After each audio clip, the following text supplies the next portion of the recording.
Okay, so Isa, mashallah. So at that time, you were still not a Muslim. And you said, annoyingly, because you were still not Muslim, and you were like upset that Islam makes sense, straightforward, Tawheed, La ilaha illallah, worship God, the Lord, the creator of Jesus. Don't worship Jesus, don't call upon Jesus, don't call upon Mary, don't call upon saints. And I said to the viewers, that applies by extension also, don't call upon Pir, don't call upon Imams, straightforward Tawheed. So, okay, but you said that annoyingly, so you were still, you still had what we call in Arabic and in Farsi as well, ta'assub. You still had this bias in you that you, it makes sense, but why? So what was it that softened your heart? What was it where you said, okay, that's it, I freeze, I give up, I submit? What was it that like made you soft? Because that's, sorry, okay, Isa, and the viewers, because we know, I'm sorry, there's one more point. I'm saying this because I know there's many viewers, especially those from an Iranian background. I need to make this point here. Many Iranians, but almost exclusively from a Shia background. So Iranian Sunnis is very rare to leave their religion and become murtads. But the Shias in Iran, well, they're very common. And many of them have become Christianity out of despite, out of ignorance. So there are many people who, if they study Tawheed, if they understand the essence of Islam, which is Tawheed, they might accept it, as you said, from a logical point of view, theological point of view, but in fact, it makes them more angry and they fight it even more instead of submitting. So that's why I'm asking you, what was it then that softened your heart and you said, why am I fighting against truth? Why not submitting? No. Okay, so I mean, in retrospect, the concept of the Trinity, I started looking within myself, and I actually came to the conclusion that I don't believe Jesus and the Holy Spirit are God. I'm happy to, at this point, still say that Jesus is the Son of God, because I don't see that as the same thing. And it wasn't until my brother sort of played a thought experiment on me, because I would always say, well, God can do whatever he wants because he's God, he's the all-powerful. And so, of course, you can have a son. And my brother just explained, well, can God do everything, he wants? Surely there's things God couldn't or wouldn't do if it goes against his majesty, if it goes against his uniqueness. And then with all those seeds sort of planted within me, I came to the point where I thought, I don't think I can be a Christian anymore. Or I can be a Christian in the sense that I believe in one God. I believe in the prophets. I believe in the general story of the Old Testament and the New Testament. But that wasn't enough. And then I'm thinking, okay, so I'm technically, no Christians would accept me. So I'm religionless temporarily. I'm religionless. I don't have a religion.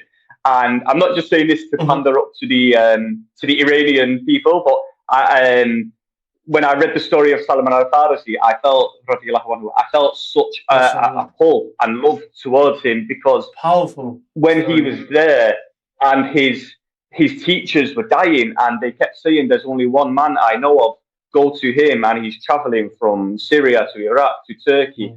And then the last man on his deathbed says, that's it. There's no one left now. There's no one on this religion on the correct path anymore. And that I was at this point with him. I was like, right, well, I don't know what to do then. I couldn't accept Judaism because I felt it was too unfairly, exclusive. You have to be a Jew to be a Jew, essentially. So I couldn't do that. I couldn't do it. So basically, I just sort of got to the point where I was getting quite angry because I believed in God, but I didn't have a religion.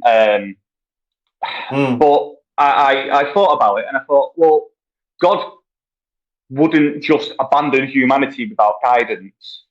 I didn't realize how close actually at this point I was to deism, which is obviously the belief of God, but he doesn't really take an active role in looking after us or sending books and prophets.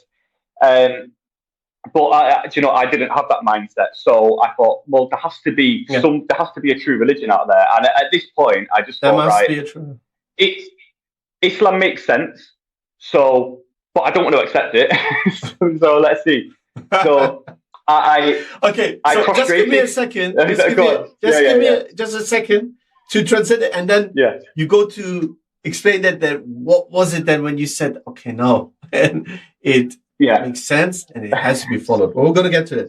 ایشون میگه که به مرحله رسیده بودن بعد از اینکه درک کردن که خب این اسلام، توحید، حرف لب به کلام اسلام واقعا با عقل میسنجه، توحیده، پاکه، بدون عیبه، ولی خب تعصب داشتن اون زمان، هنوز مسیحی بودن، نمیخواستن تسلیم بشن، نمیخواستن قبول بکنن، ولی به مرحله رسیده بودن که تسلیس رو دیگه به هیچ عنوان نمیتونستن قبول کنن.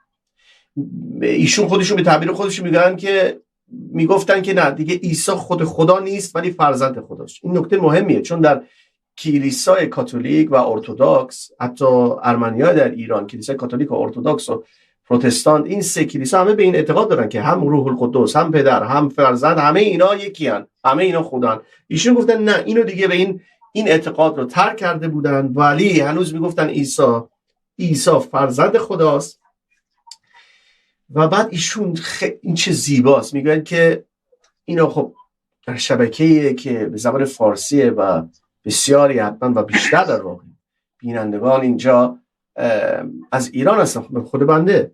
ایشون میگن که متصل شدن بر و کدام داستان کی؟ داستان هدایت سلمان پاک، سلمان فارسی رضی الله عنه. ببینید یک فرد،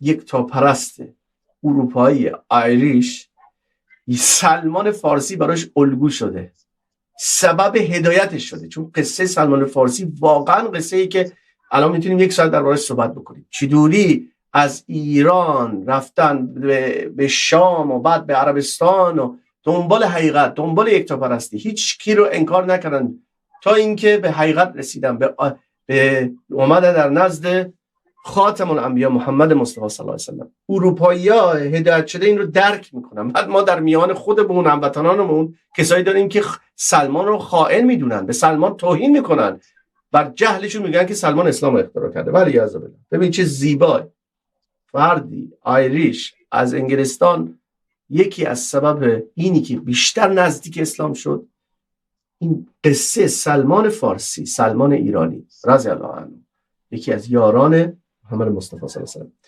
ولی ایشون میگه که بازم هنوز با این، و حتی با قصه سلمان، با اینی که تسلیس رو ترک کردن، غیر خدا رو خوردن ترک کردن، هنوز با این حال میگن که هنوز در اون مرحله اسلام رو قبول نکرده بودن.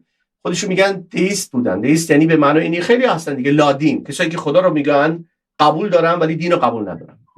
یهودیت هم گزینه برای ایشون نبود، چون میگن که دینی که شعب الله المختار، این بیشتر آدم میخواد حق یهودی واقعی باشه، آدم باید یهودی زاده باشه، این گزینه نبود یهودیت.